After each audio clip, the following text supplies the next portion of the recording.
Hello and welcome to On the Other Hoof. We have a huge weekend of racing coming up ahead, full of Cheltenham Festival clues. It's probably one of the last big weekends before the festival itself. We have the Betfair Hurdle today, which has a field of 24 throughout, one of the toughest handicaps of the year. We also have the Denman Chase, in which Coneygree takes on the not novices for the first time, Tak and Desoy being one of them, along with Houblon de Zobo. We also have the Game Spirit, which sees the return of Saïd Grushi, obviously last year's champion chaser, as well as a Grade 2 novice chase in the Kingmaker over at Warwick. We also have a listed Mares Hurdle over at Warwick. And if that's not enough for you, on Sunday at Leopardstown in Ireland, we have 4 Grade 1s, which sees the return of Calcier, Lord Windermere, Valsur Lido, and Alvizio-Ville. That was a lot to remember, I'm just saying.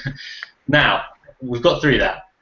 Joining me tonight, we have Adam Webb. We also might have Callum Medell halfway through the video. He's currently doing some time form work at the moment on Wolverhampton this evening, but he has said that he hopes to join us halfway through the video, so we look forward to that. My name is Luke Elder. Thank you very much for joining us today. Adam, how are you? I'm good, thank you. Yourself? You just said how you are, but I may as well ask you. I've done the intro. I've done the monster intro now, so I can breathe. I got through that, so I can relax a little bit now. We also, to add on extra to what you said, there's also a cracking card at Exeter on Sunday, which I think will have some interesting pointers towards the festival. Most notably, I will say the Pertemps Qualifier, which I think is a fantastic renewal. And with only 8 spots to go, and there's at least 10 in there that I think need to qualify, it could be an interesting race. I'll say interesting, fleetingly. I'll be covering that at the hills, so I'm looking forward to that. Actually, it's a very good day of racing on Sunday if you take out Southern. It's just a disappointment. Well, right. We'll move on. One thing here at On the Other Hoof that you guys have requested we do for a long time, and plainly we just couldn't be bothered to go through the whole time. But one of the heroes of On the Other Hoof, Adam Webb, has gone through each and every video that we've done and has totaled up our NAP profit and loss. Now, you guys have wanted us to do this for a long time. Finally, we have done it.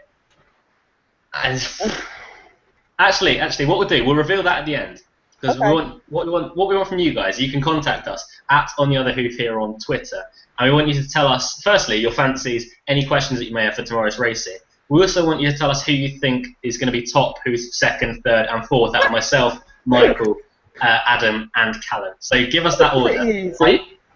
I think I know who they're going to put in last place, mate. And I think I know who we're going to put first as well. It's guessing who's from second, who's from third. Also, as well, we asked for this last week as well, and I'm going to ask for this. If you've got any ideas for potential guests for our Cheltenham previews, which I think we will be starting soon. I'll say soon. We haven't decided yet. Well, no, actually, I said to one of our main guests coming on, Nick Schofield, that it would be next week or early the week after. Brilliant. There we go. And I'm looking forward to having him back on again.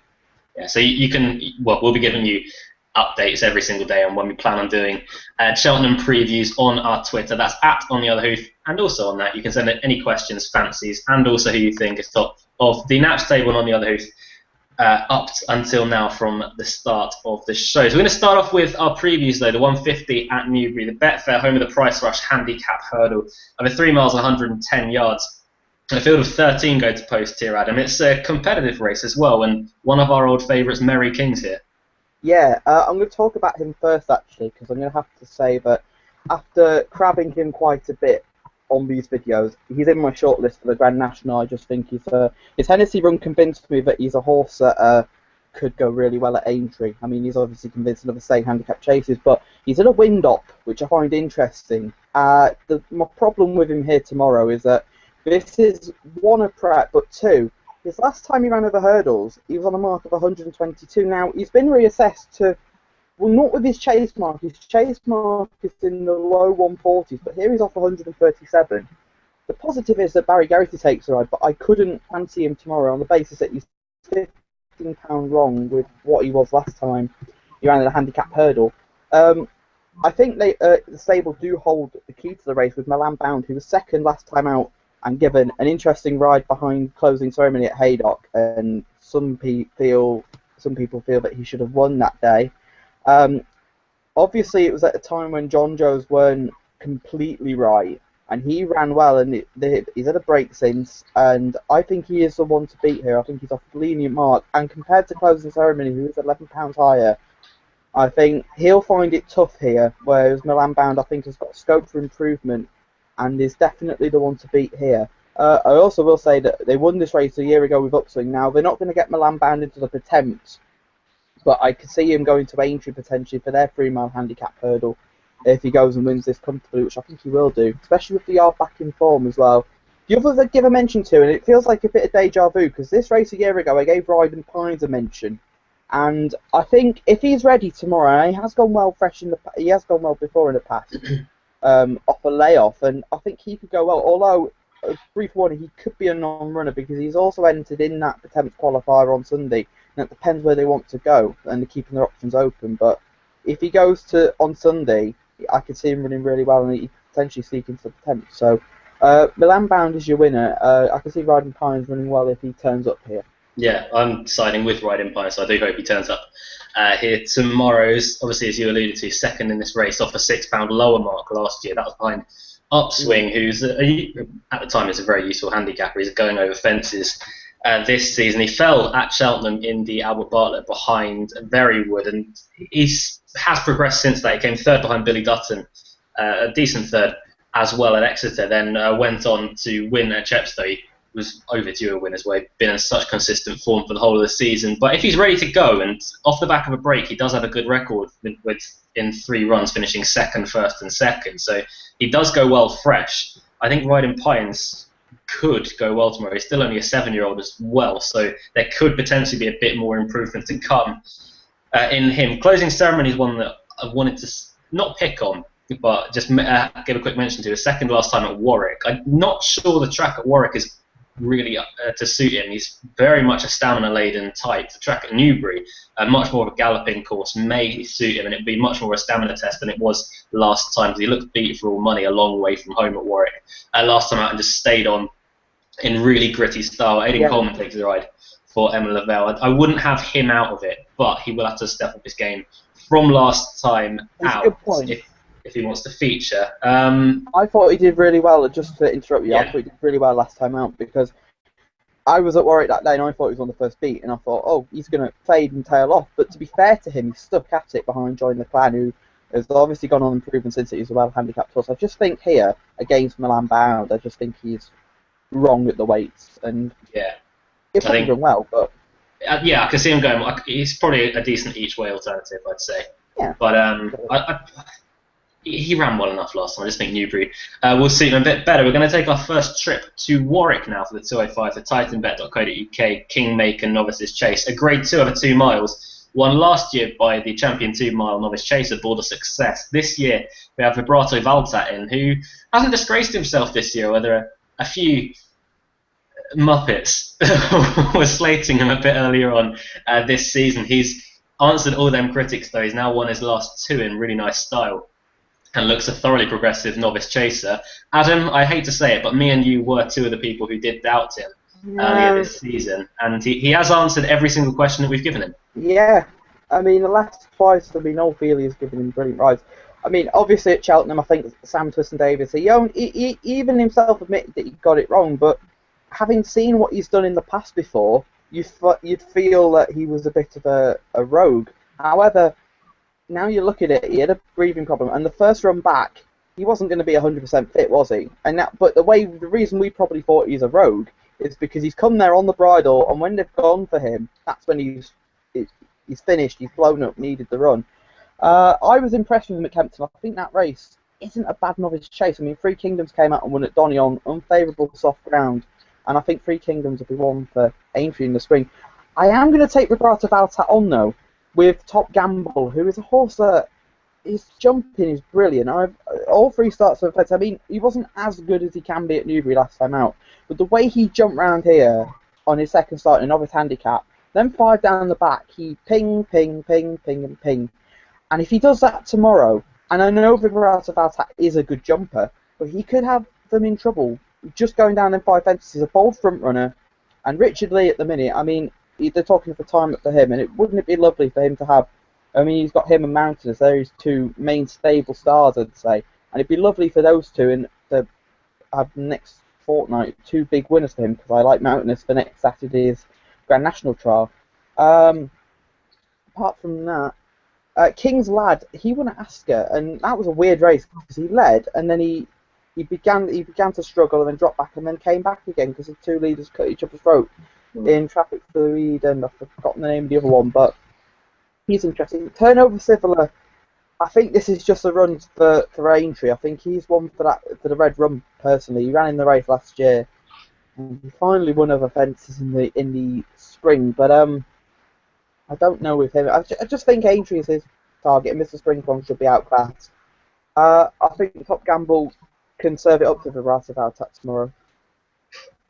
I think he'll give it a good go, Top Gamble. I can just see him completely setting the race up for Vibrative Altat. I assume a lot of idiots on Twitter are showing their disapproval at Sam Twiston Davis taking the ride back. Obviously, Noel Feely's been on recently, but Vibrative Altat, we got it wrong earlier on in the season. He's not as much of a rogue as we thought he was. Saying that, he does seem to maybe hit a flat spot during his races, although last time out at Kempton he had every single chance to throw the race away if he wanted to, and full credit to him, he really stuck his neck down, battled on well, and eventually won the race, beating Three Kingdoms, and it was a decent enough race as well.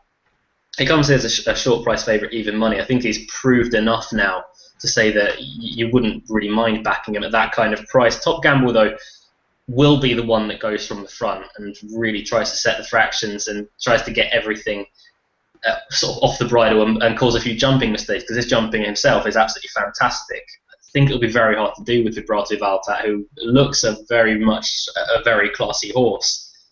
I can just see Vibrative Altat picking up Top Gamble late on. As for the rest, I have this down as a 2-horse race. I think King's Lad won a pretty poor novice chase last time out, especially for an Ascot novice chase.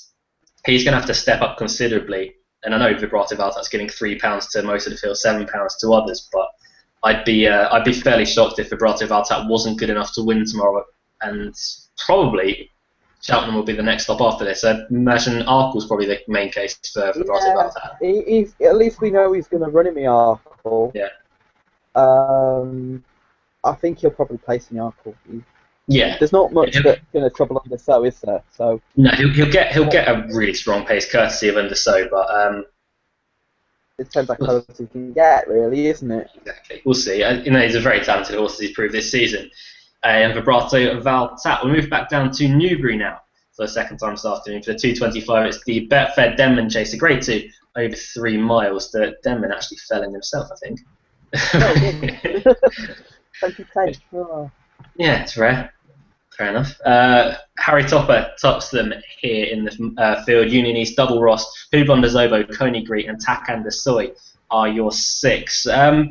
Flip-flopping favourites with a few bookmakers. Some have Union East, some have Houblon de Zobo, some even have Coney and Takan de Soy isn't too far behind, Adam. Are either of them for your idea of the winner? Yeah, and I actually take Coney the novice, to show his more experienced driver clean a pair of heels. Now, his win at Kempton, I know it was a race that just completely fell apart, but his jumping and the way he galloped that day was just so impressive. I don't even think Nico de Boinville, I think he said afterwards, he didn't even realise what had gone on behind him until he looked round after the last, and Virac and Warden Hill were about halfway to the last. It's like, oh, we've won the race, oh great. The way he jumped round Newbury on Chase debut was just really impressive, and yeah, I know he only beat Delarc, but he's entitled to come on a ton for that. He'll go from the front tomorrow. I can see him getting these at it. I know they're experienced chasers, but I just think with his enthusiasm and the way he jumps, I can just see him getting these into trouble.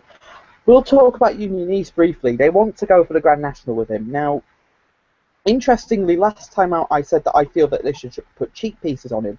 Lo and behold, this time they've put cheek pieces on him. Now, I think he's the main danger, although I do respect people on the server. I think he's the main danger because I think cheap pieces are what he needs just to keep him concentrating.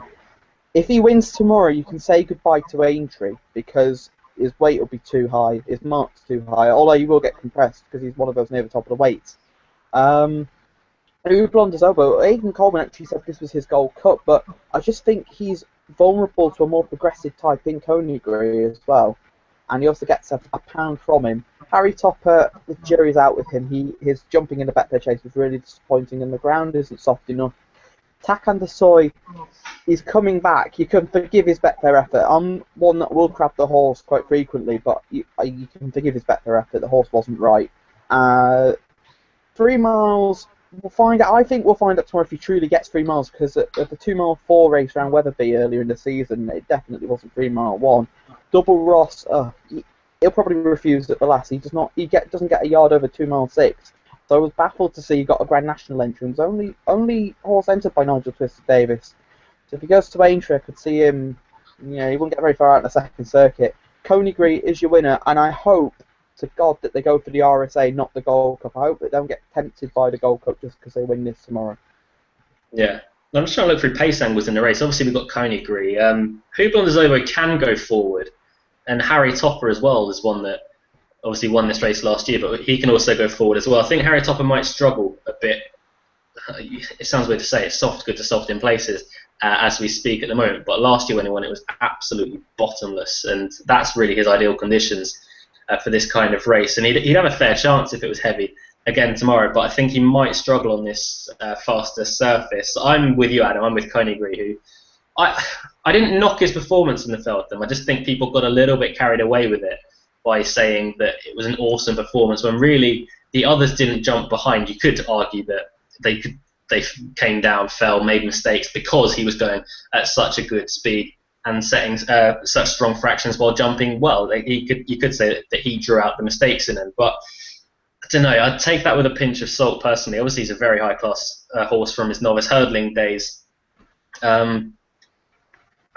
He will need to improve for it, but if he does get a soft time of it out in the front, then he could be a tough horse to pass. Takanda Soy is another interesting one. As you said, we'll find out if he really does stay and if he actually is a true Gold Cup horse tomorrow. If not, then you can just imagine him dropping back to the Ryanair, where he surely had a solid chance. He won last year's JLT. He hasn't been in good form this season. That could be more down to do with the yard form, as we know it's been well documented that John Joe O'Neill's yard have been really out of form so far this season. So it'd be interesting to see him bounce back, but I just want to see him do it before making a real assessment of him.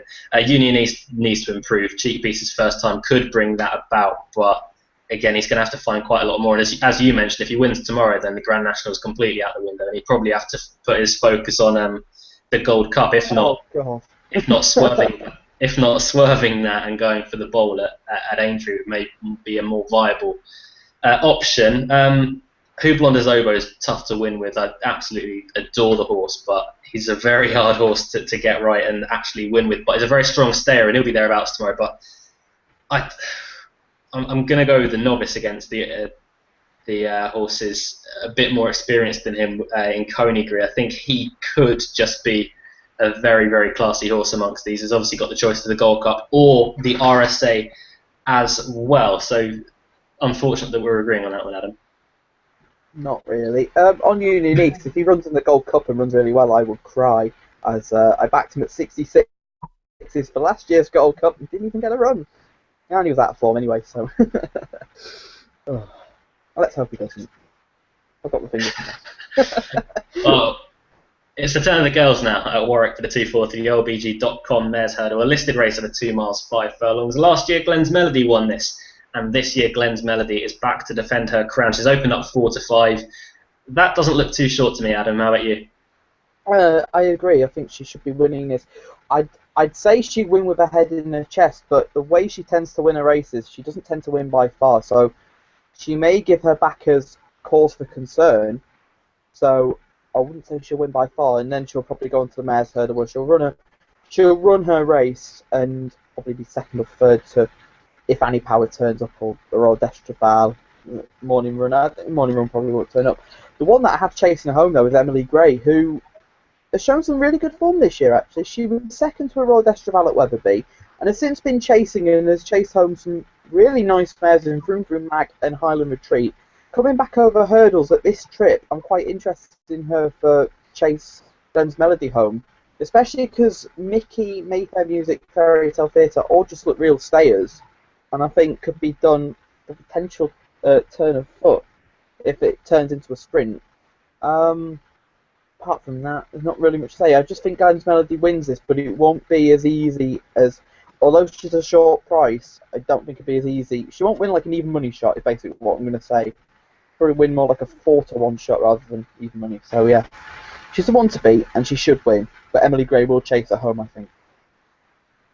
Yeah, well, I wouldn't disagree with that. I think it's just, it should be a formality with Glenn's Melody as long as she turns up. Last season, second to Quavega at Cheltenham. Some would argue that she travelled the best in the race and should have had the beating of Quavega, but as a 7-year-old, again, I say it a lot in this video, but she's entitled to improve again. Won this race nicely enough last year, but there's nothing in the race that I'd have down as beating her. Mickey probably could if the ground really got very testing, but coming back from a failed stint over fences with Mickey, I think she's one to watch for the while. Mayfair Music's going to have to improve, however, she is entitled to do that. Still fairly lightly raced. Fairy Tale Theatre, I think, maybe one that could outrun her odds. I've also thought quite a lot of last season with Paul Nichols, is now with Dan Skelton. But again, it sounds like a broken record, but this is going to have to find a bit more here.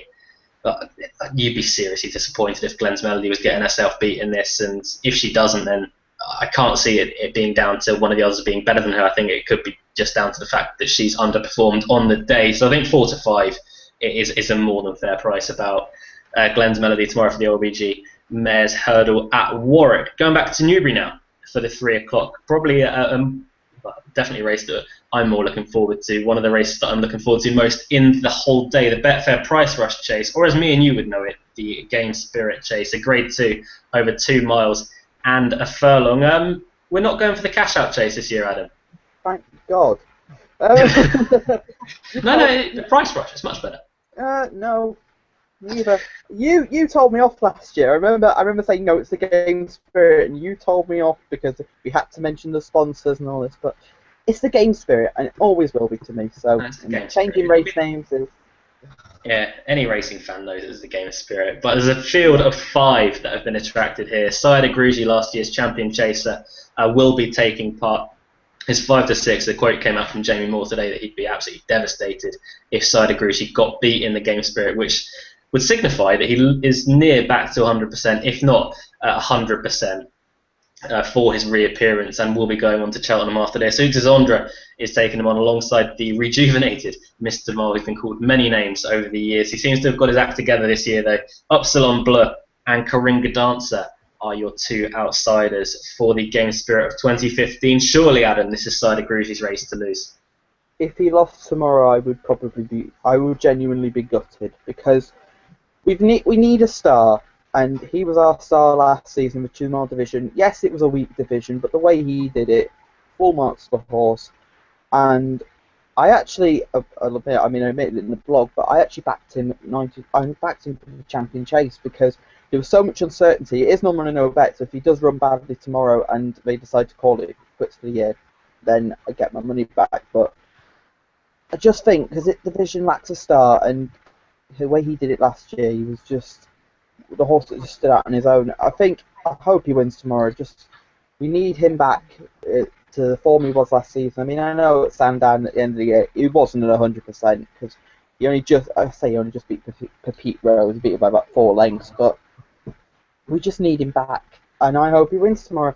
His main danger though is Zandra. Now I can't believe the price disparity between him and Mr. Mole. How Mr. Mole, who's won a graduation chase and a handicap, is shorter than him in the betting just because Tony McCoy's on board, I think is madness, because I think Barry Geraghty really gets on with Dukes Zandra.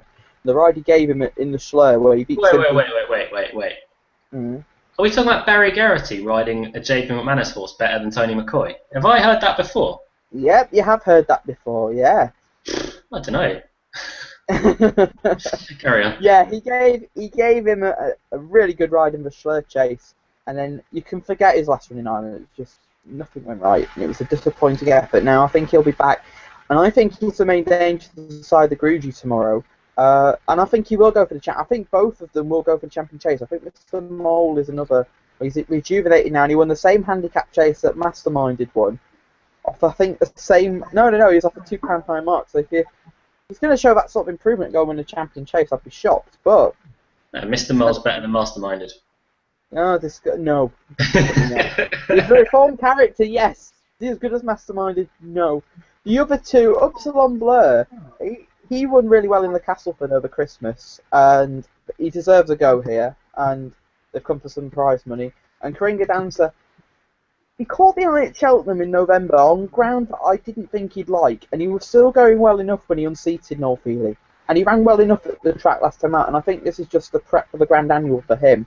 I think better ground, and he's not been the most convincing over fences, but if he went there, I could make a case for him, definitely. Side Grugy should win, head in chest, hopefully. It'd be interesting to see bookmaker reactions depending on how he wins, and see what will happen, the price disparity between him and Sprinter Sacra. I just hope he wins. Uxas Andra should chase him home now.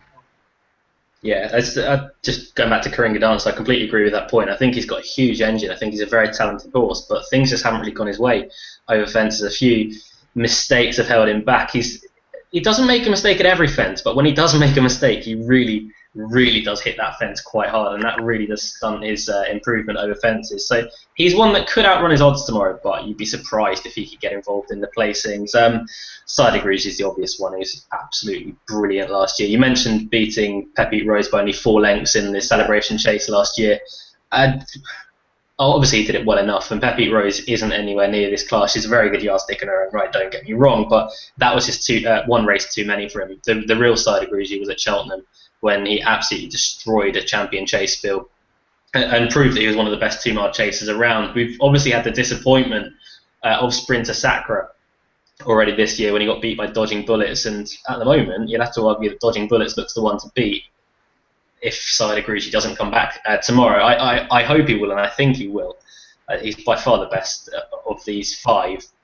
Probably, well, you could say the best of the 3 that really matter in the race. But off a back of 287 days, you'd hope that he's fit. All the reports from home have been good. He's done a few good canters, a few good pieces of work at home, and he's also been schooling over plenty of fences. So the fire still seems to burn, and there's not really many excuses for Side Grugy tomorrow. It could be that he improves for Cheltenham, but you'd be disappointed if he wasn't landing this along the way. I agree with you, Adam, on Uxas Andra being the main danger. I think Mr. Mole could just set it up for Side Grugy going out in front, and Uxas Andra probably won't be far away from the pace, in fairness, but those two leading, giving Side Grugy something to aim at, I think really could. Go on. Could the JP pair cut each other's throats? Because both of them want to front run now. Mr. Mole wants to lead. Uxas Andra wants to lead. Could they? I think Uxas Andra would be more than happy just sitting behind. Mm. I don't think Uxas Andra necessarily has to lead. He has to be handy. At least handy. I think because they tried holding him up at Warwick, and I hated it. Yeah, I think just sort of on the coattails of Mr. Mole, trying to sort of letting him know that there's a horse behind him there, trying to maybe unsettle him and bring back some of his old quirks that we haven't seen too many of this season. But you'd be disappointed if Side Grugy couldn't pick these off if he's anywhere near back to 100%. Agreed? Yep. Fair enough. The 3:35 at Newbury is the last race that we're going to be covering officially on Channel 4. We're going to squeeze in a few of the Leopardstown races on Sunday very quickly. The Betfair Hurdle is a Grade 3 handicap of 2 miles and 110 yards. It's been won by some brilliant horses throughout the seasons, none more so than the 2007 winner, Heathcote. Other than that, a few names, but they failed to escape me. Of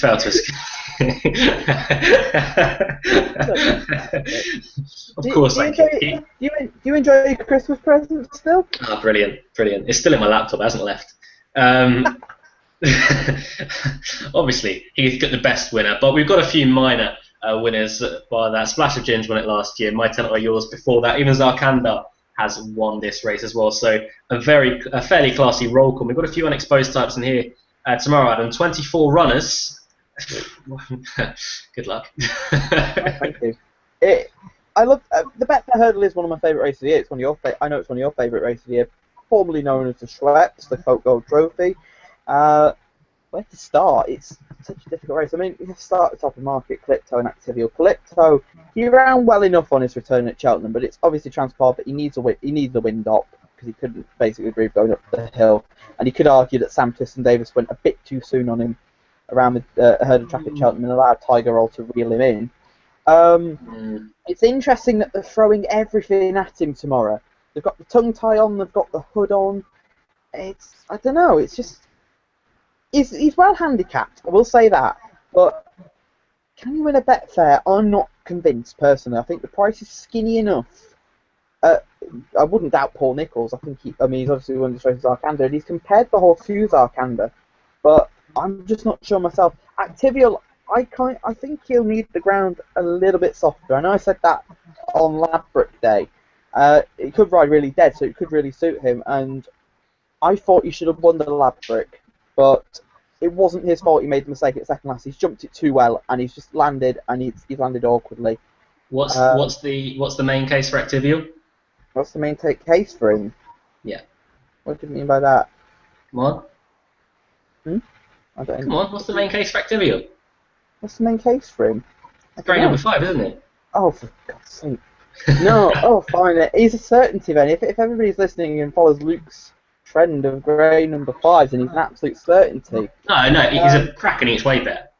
A crack in each way bet. I agree with that. He probably is. On Tour's price-wise, my concern with On Tour is as impressive as he was at Haydock, I'm not sure about the drop back in trip. I thought if this was over 2.5 miles, I'd probably be all over him for this race. Sign of a victory I can't really have on this ground.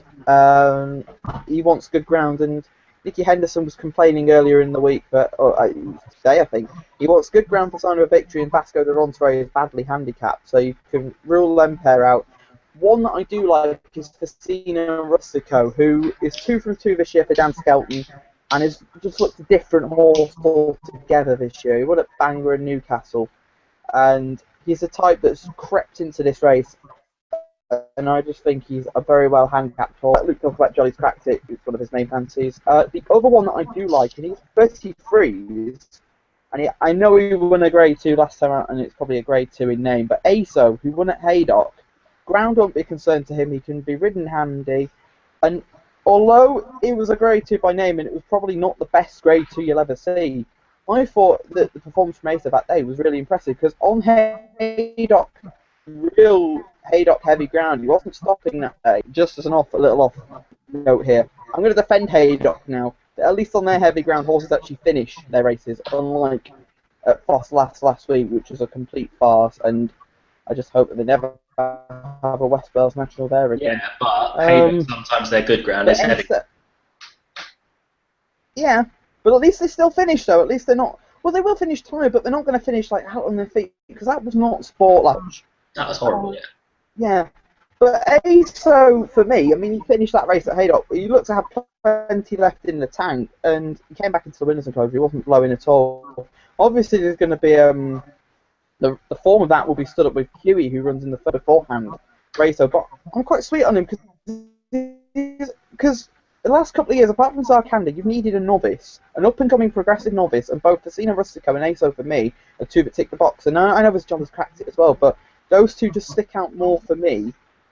Is there anything else that I'd give a mention to? Sleepy Haven at 50s. Oh, he doesn't deserve to be 50s. He's gone the right way, but he'll probably be outclassed. And I'd love to see Light Entertainment run a big race for Chris Gordon. That interview with Stern Racing UK, if you've not seen it, it was absolutely hilarious. Mentioning that he wishes even the paper more so Japanese people can go, oh, Chrissy Gordon. Yeah. So yeah, out of Facina Rustico and Aso, I'd say Facina Rustico is your likely winner. Aso, at 33 is worth an each way bet. I'll give Double Mirage a mention for Callum, who's sat in the other room.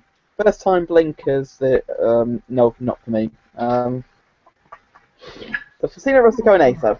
Yeah, Adam's already given away my fancy. Jolly's cracked it. I firstly going to start off with I had a quick chat with Nick Schofield, who's riding Jolly's cracked it a bit earlier on.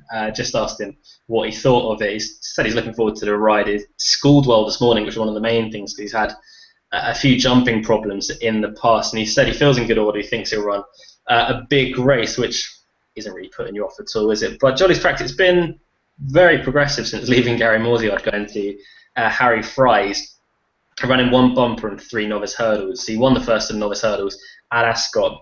I thought he idled a little bit in front and he maybe hit the front too early, running only against 7 rivals. He's going to have 23 to face here. He also faces small field when beating Jebril and Clondor Banker once again at Ascot. That day he made an appalling mistake 2 out and didn't really jump the last too much better. Instead of too low, he jumped the last too high and lost a lot of momentum. He didn't win by that far. I think it was only a length he beat Jebril by, but you could upgrade that performance, I say. He seems to be jumping much better, and he did jump much better in the Tolworth Hurdle last time. He just proved absolutely no match for Lamy Surge, which is no bad thing at all, because Lamy Surge, as we all know, is very prominent in Supreme Novices betting.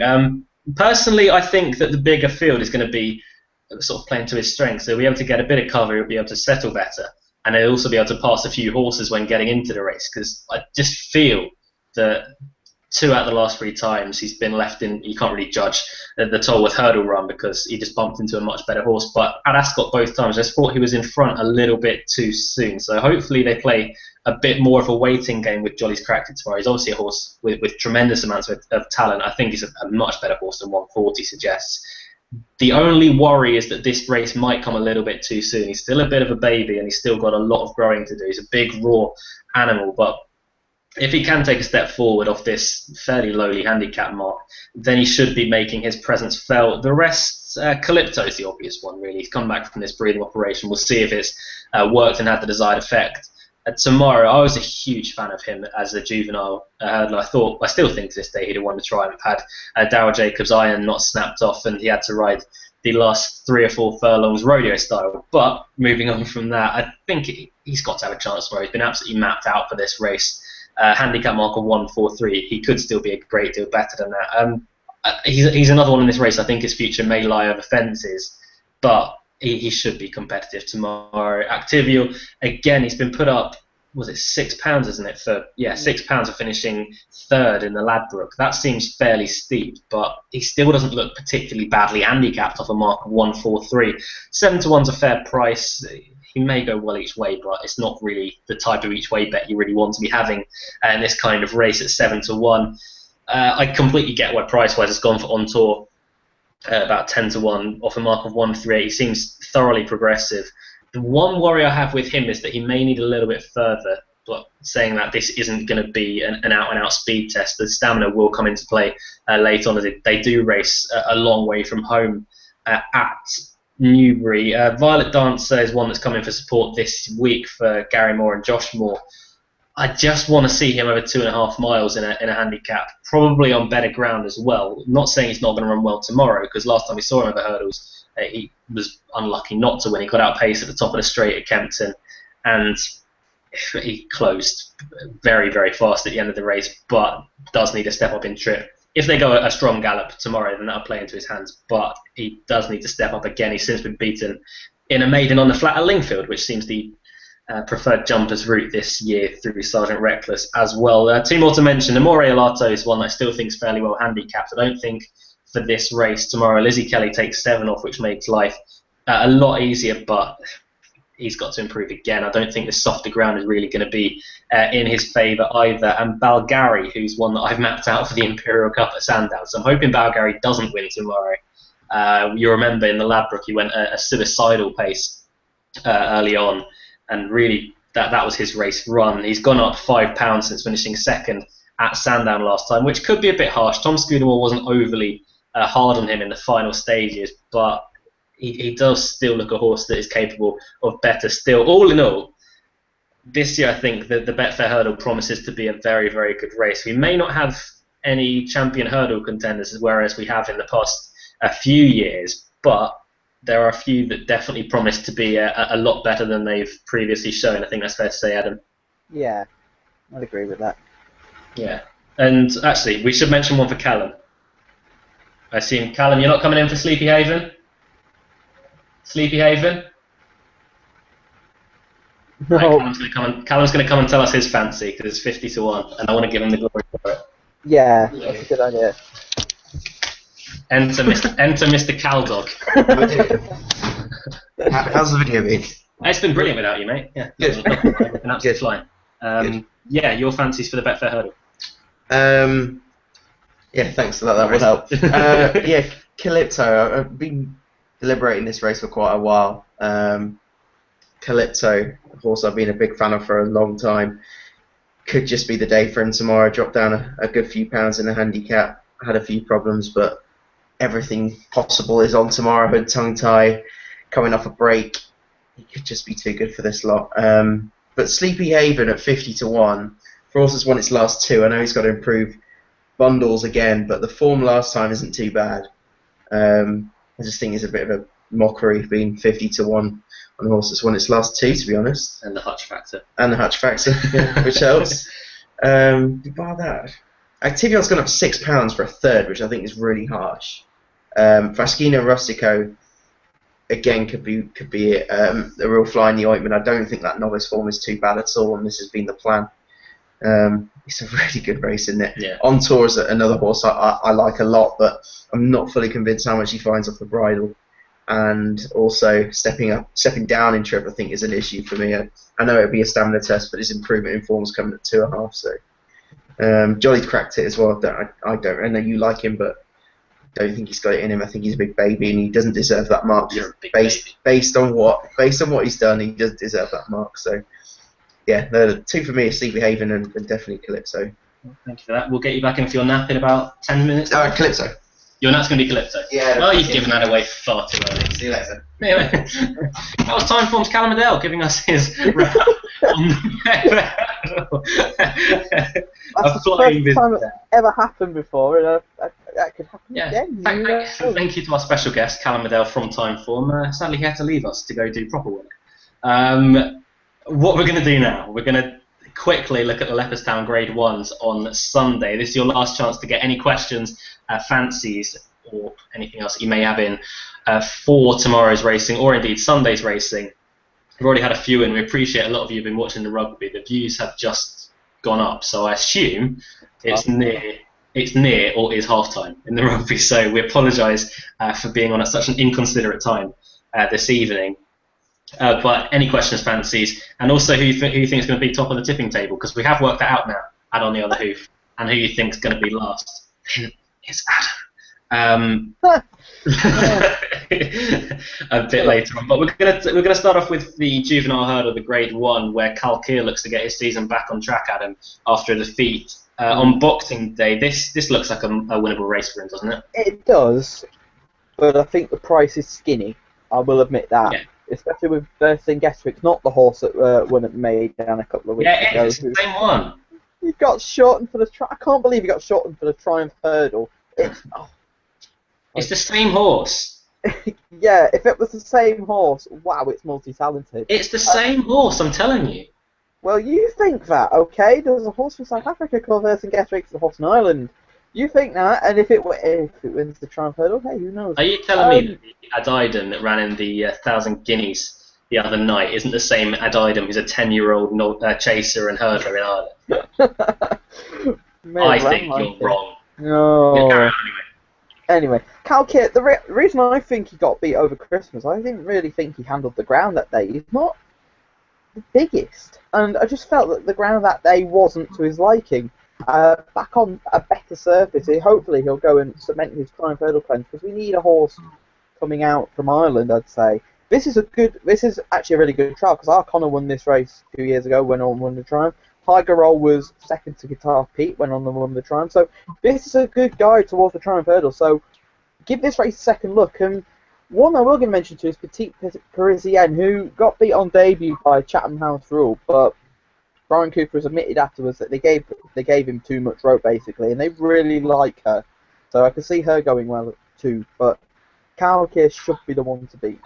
Yeah, just looking through the other past winners of this race, we've got Unaccompanied back in 2011. She ran a brilliant race in the Triumph. Hissabart was second, chasing home Countrywide Flame. He won this in 2012. Then obviously Alconnor and Guitar Pete, as you mentioned. For me, Cal Keir probably didn't handle the softer ground. He probably had a bit of an off day as well on Boxing Day. He does need to settle a bit better. Ruby Walsh is back on for Paul Townend. Not that it's anything against Paul Townend. I think he's absolutely fantastic rider. He's on Lettre de Cachet. That's good enough French, or? Maybe, I don't know. We need the French expert You do, don't you? Monsieur Claude, where are you?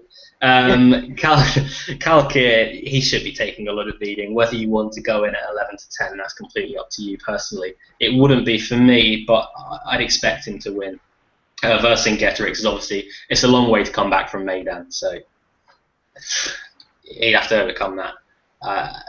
Brilliant. I just have to say, I don't actually think they're the same horse. I will actually say that. You don't think they're the same horse? Oh, okay. you have any proof? No. No. Exactly. Oh. Checkmate. Right, next 2:15 at Leopardstown, the Deloitte Novice Hurdle, Grade 1 over 2 miles, 2 furlongs. Won last year by Vitor. The year before that was Champagne Fever. The year before that was Beneficent. Then we had Oscarswell and Dongwu. So there's a very, very prestigious roll call coming here. Alvizio Ville was strongly backed in the week for the Neptune at Cheltenham. He's the 5-4 favourite here with AP McCoy up for Willie Mullins and JP McManus. Very impressive on his hurdling debut in Ireland. Adam, he should take a lot of beating here, shouldn't he? He should, but he's priced up on winning a maiden hurdle where he was novice-y and he was keen as well. Now, this field is a lot stronger. With the amount of money for him, it could be scary. I mean, you could argue slightly that he is a bit of a hype horse, but if he goes on the track and proves it on Sunday, then fair enough. But I don't know. He's one of them that he could easily win on Sunday, or he could bomb out. And if he bombed out, I would be disappointed, obviously. I'd like to see Silver Concord run a race. Forget his first run over hurdles. It was on really bad ground, and they went no pace, and he just didn't jump. I think on better ground and with a more than capable rider, a jockey that I really like, and Robbie McNamara taking the ride. He rode him in the champion bumper last year. I can see him going well, although the 2 mile 2 is the slight concern. I think he'd be better over a strongly run 2. If I had to give you a winner, I mean, I think Alvizio Ville, I'm not going to even say he's the one to beat. I just think on price, I think he's the one to beat. Identity Thief is another that has caught the eye. He won a Fairy House bumper and he's won his maiden hurdle. I can't have Nichols Canyon whatsoever. He's just, the way he jumped last time out before he unseated, it just wasn't convincing. If Windsor Park was given a different ride, I think he'd have been a lot closer last time, and he is interesting as well. For a winner, I couldn't give you one. It's just one of them races that you just watch it back about 4 or 5 times, and it could easily throw up 2 Cheltenham winners, maybe even 3. Yeah. I quite like Sempre Medici for the county hurdle, but I'm not. I'm hoping that he'll finish 6 or 7 and then gets a handicap mark in England, and it'll be interesting to see what he gets actually. So. This race will throw up some potential clues, I think. It'd be interesting to see where they go with Alvizio Ville, though, because normally the Willie Mullins horse that wins this goes into the Supreme, but who knows? Well, I personally am hoping that Alvizio Ville is a plugging on 4th and looks slow. I don't think that's going to be the case, though. I've backed him for the Albert Bartlett a while ago now. I'm glad that it doesn't look as if they're going to go towards the Supreme, because I think on faster ground, on proper spring ground, at Cheltenham he might be caught a little bit for toe. He didn't look short pace last time, but against out-and-out 2-milers, he may struggle a little bit at Cheltenham. Saying that, I think the world of him. I think he's absolutely brilliant.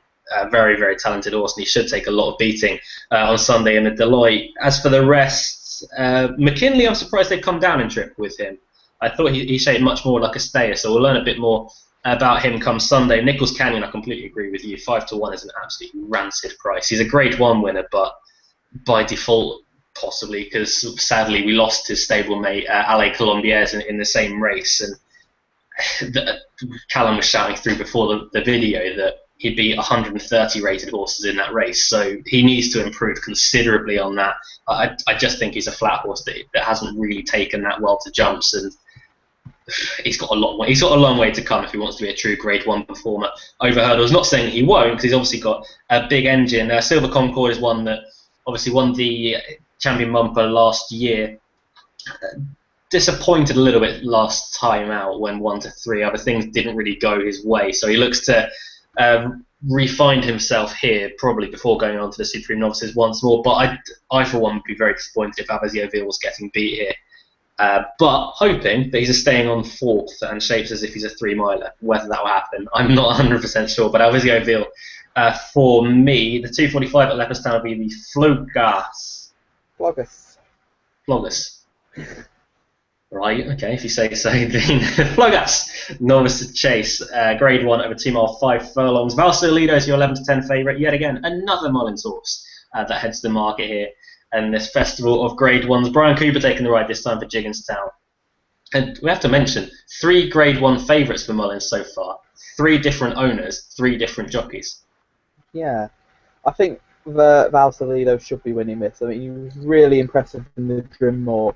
The shame is that I have a feeling that if he wins this well on Sunday, they're going to go down the RSA route to me. And to me, he doesn't look a 3-miler yet. I'd rather they... I know it's Willie Mullins, so he's going to say, I've got this horse for this race, this horse for that race. And he wouldn't want anything taken on Tour in the JLT, but I'd love to see Valsalido in the JLT. I just think it would suit him perfectly. He definitely is one to beat, and I think he'll win this well. One I'll give a mention to at a price, a horse I actually quite like, is Shanahan's Turn. And he ran over Christmas, he ran in the 3-miler, and he disappointed that day, but the ground wasn't to his liking that day, and I just think that on this better ground, 14 to 1, he could easily get a place, and he's not a bad horse, so I think at 14s he'd be worth an each-way punt. And I'd like to see the Solar Tank come back as well. I mean, he's disappointed in his last 2 starts. He's had his excuses, but I would like to see him come back. He's very slow. Well, he's had his problems though. I mean, he had a respect. He had an infection in the Drimmore, and at Christmas he had a muscle problem. A bit like Victor had a muscle problem. So I don't know. He might be slow. We'll find out tomorrow. He's also very slow. Okay. You love your slow horses anyway, so... I do like my slow horses. Most of the ones I back turn out to be very slow horses. Yes. Oh dear. Are you done? Yep.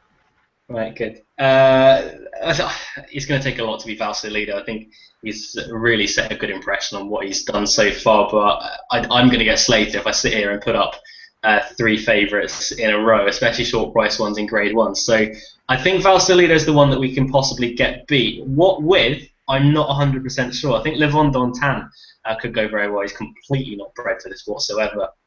But he keeps defying everyone. Won really nicely last time out. If he can build on that performance, he's going to be a big price at 8 to 1 and probably one of the main ones to beat. Just 8 to 1 seems a ludicrous price for that, and a fantastic each way bet as well. Apache Stronghold's going to have to improve from his recent form. 9 to 2, potential to be a little bit slim. Was behind Don Poli last time out, which is no bad thing really. Don Poli, I think, wins whatever he goes for at Cheltenham. One that I wanted to flag up that I actually napped a few weeks ago is Rule the World, who happy to admit now, Adam, that he does not stay 3 miles. I got slated for suggesting that he wouldn't get 3 miles. I would slate you no matter what you said. Before the video, you said your nap, and I went, "You won't get 3 miles," and you went, "Yes, he will." No, he doesn't. Sorry.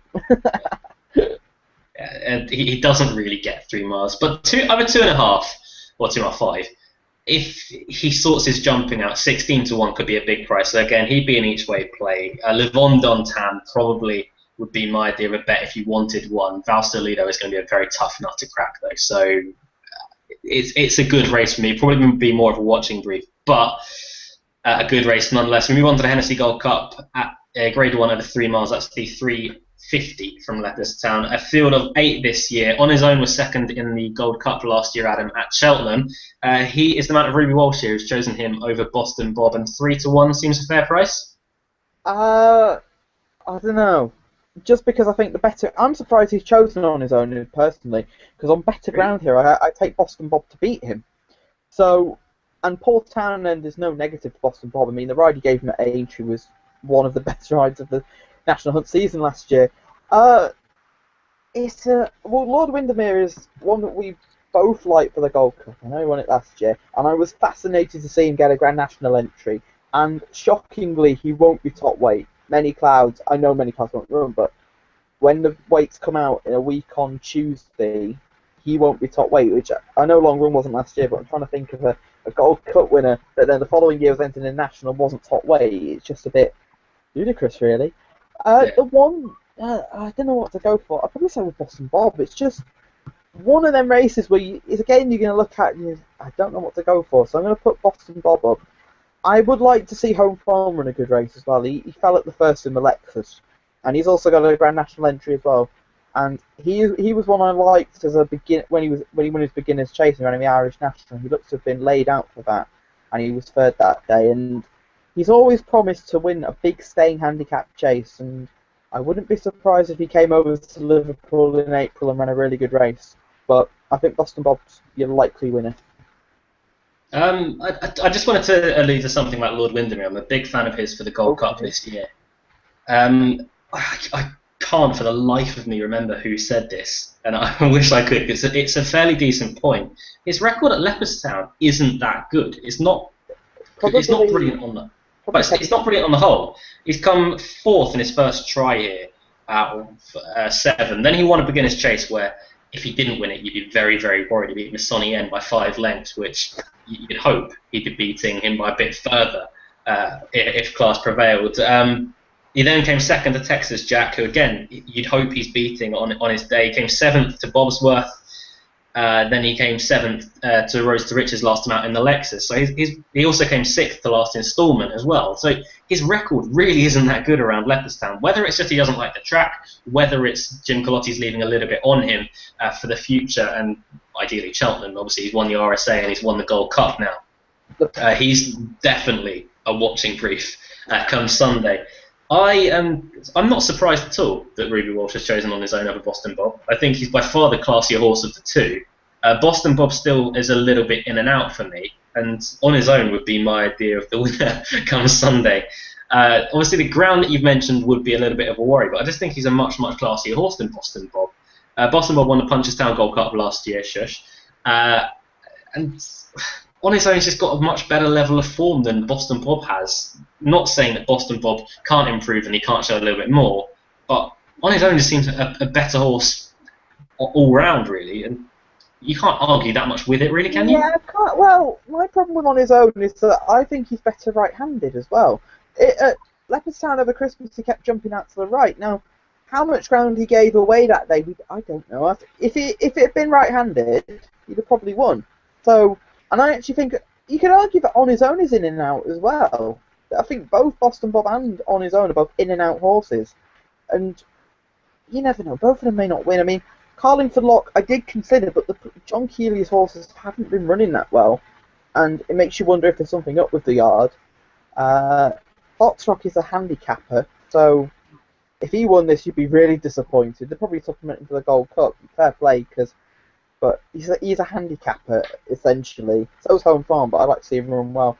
Surprised you didn't mention Percy Solent, actually. I was about to do that, and you started talking again. There you go.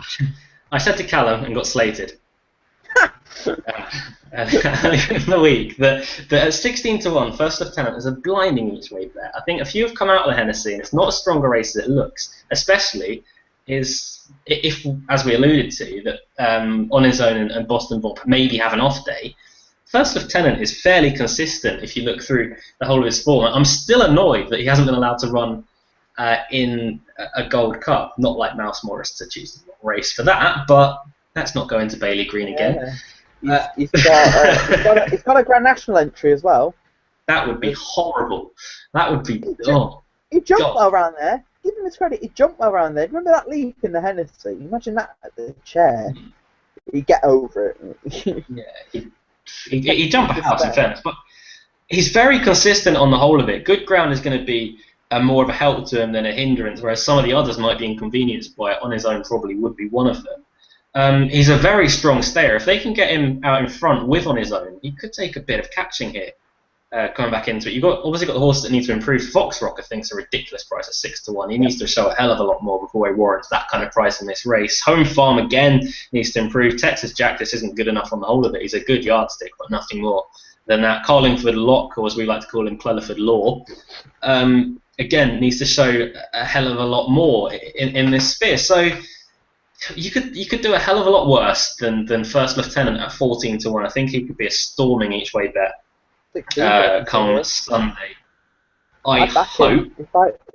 Ignore Callum and back him. Yeah, I hope that there are no non-runners. That's the one thing. If there's a non-runner, then it's first two. First three, I'd be fairly confident of that each-way bet. Okay. Get back to you. I'm surprised. I'm surprised you haven't shot me down with that.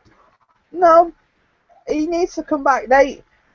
Well, remember in the JMY, Brian Cooper chose him over Road to Riches, and they found the problem, and he ran okay at Christmas, and that's on ground that he is not suited to. When he gets better ground, we'll see a different horse, and this is okay for him. So I'm not going to shoot you down. I think it's not a bad suggestion. Huh? I'd rather First Lieutenant at 16s and Fox Rock at 6s. Put it that way. Yeah, I can't justify that. I completely agree. Right, question time. Very quickly. Andrew Humphrey, wonder if the boys on the other hoof will be against Sire tomorrow. #racing. Thank you for getting in touch, Andrew. And no, we are not. We think Side Grugy just turns up, and Side Grugy should be winning tomorrow. Yeah. Chris Heath, thank you for getting in touch, Chris. Balgary, 18-1 each way, and Activio at 7-1 in the Betfair Hurdle. Always worth backing the big price pipe / Scudamore horses each way.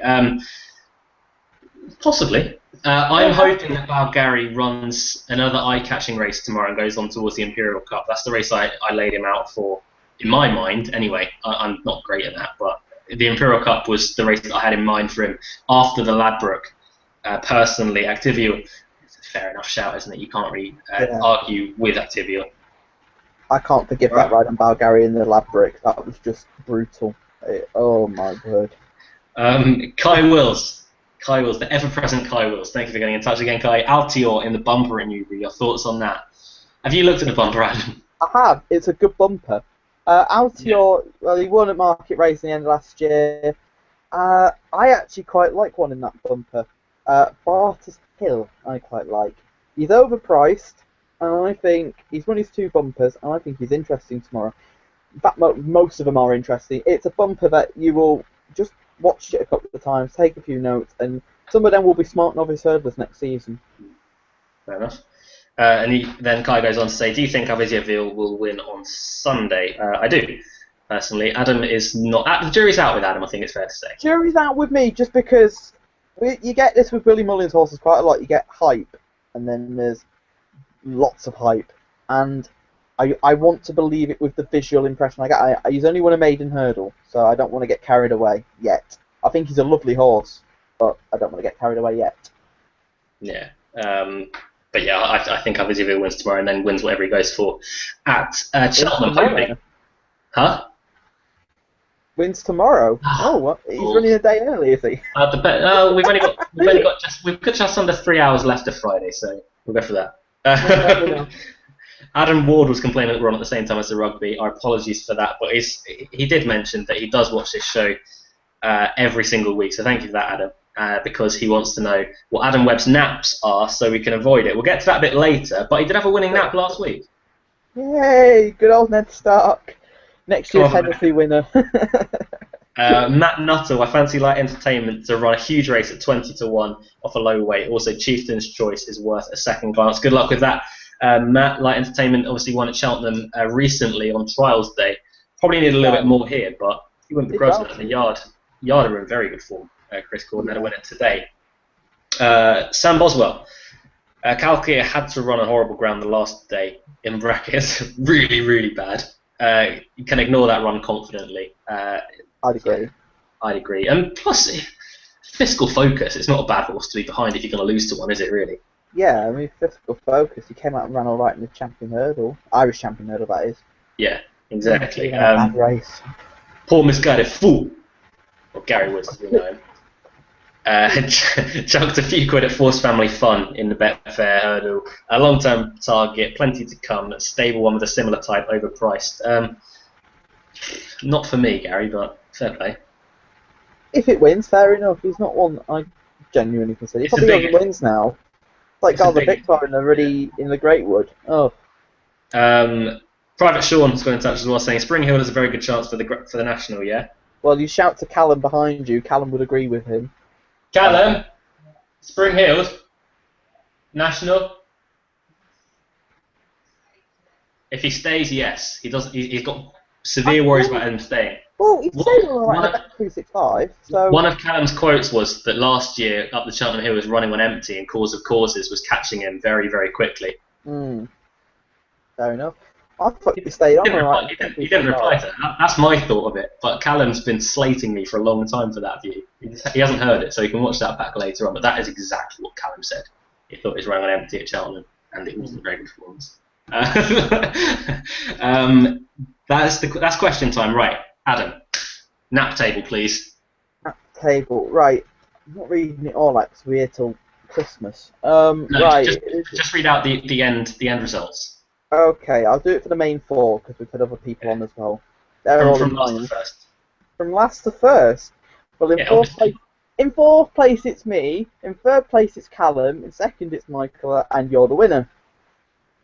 Well, we're not doing how profit loss. Come on. All right, then. If third was okay, I minus £40.89. We'll not talk about that. Well, actually, I need to do that. What I'm going to do is I'm going to study the naps and explain what's gone wrong. We don't need to with Luke because he won with £67.80. So it's to a £1 level stake. So if you had £1 on every one of Luke's naps, you'd be 67 quid in profit and you'd be a happy punter. Michael is second with £26.71, and Callum, this one actually surprised me. He isn't that much in profit. It's only £2.03 in profit. I was surprised by that personally. I thought I'd done a lot worse. So £40 minus £40.89. Jesus. Oh. Good work, A-Dog. Shut up. Right, it's time for the naps. Callum has already napped Calypto, so he's going against me with it. Adam, you can go next. I'm going to go against you. I need to get my money back up. I'm going to go for ASO. Oh no! Are we all napping in the same race? Yep. Well, I could nap King's Palace at 2 to 11, but I'm not going to. No, That's an nothing. absolute nightmare. We're all napping the same horse. Not the same horse, same race. I'll find another one then. I'll find something else. Give me a minute. Yeah. You give your nap. I've had an idea for my nap. I'm just going to go look at the race and the prices. I'm napping Jolly's Cracked It in the Betfair, but I will give another one, just not a nap, just as a fancy, on my blog if you haven't read it yet. Not saying that you will do. The 3:15 at Warwick, Castle Cheetah, first time out, or first time in a handicap. Has shown ability before, second the last twice, and really needs a stamina sapping trip. He gets that tomorrow. Connor Schumacher claims 3. He's off a very low handicap mark of 114 with that claim taken into account. I think he should take a lot of beating tomorrow. Supply Martin Keithley with a get well soon win after his quad bike accident today. But we wish him well in his recovery. Adam. Changed my mind. Well, I was going to do ASO, but sorry, it's not fair. I'm going to go with Barter's Hill in the bumper. It's a strong bumper, and I think he's been slightly underrated. There's some nice horses, as I said, but he's been underrated. You're going to go with who? Barter's Hill. Masters Hill. What? Yes, in the bumper. Yeah, he's a good. He runs on Sunday actually in the graduation chase that King's Palace could potentially run in if there's 2 non-runners tomorrow. Hasn't he got an entry tomorrow? Yep, but if there's 2 non-runners, it's a walkover. No, Masters Hill. He's got an entry at Warwick tomorrow, hasn't he? I thought he had an entry at Exeter. I think he's got an entry at Warwick. Okay. We'll review that after the show, because that's all we've got time for this week. Thank you very much for interaction, and we apologise for being on at the same time as the rugby. We'll work on that in the next coming weeks. We won't work on that at the same time. Every single week here on the other Hoof. We'll be back next week at just after 8 PM. We'll also let you know about any Cheltenham previews that we've got coming up. They'll either start next week or early the week after. We've got a few guests lined up. If there's anyone that you particularly want to see on the show, on the panel with us, be realistic with these as well. We've had a few shots to Tom Bellamy, which is a fair one. We're going to try and get him to join us on one video. We've also got Nick Schofield lined up and George Gorman, who'll be giving us the inside scoop of Asada Gruji and his build-up towards the Cheltenham Festival, retaining his champion chase crown. But until next week at 8 PM here at On the Other Hoof, maybe have a really good weekend, profitable punting, and goodbye.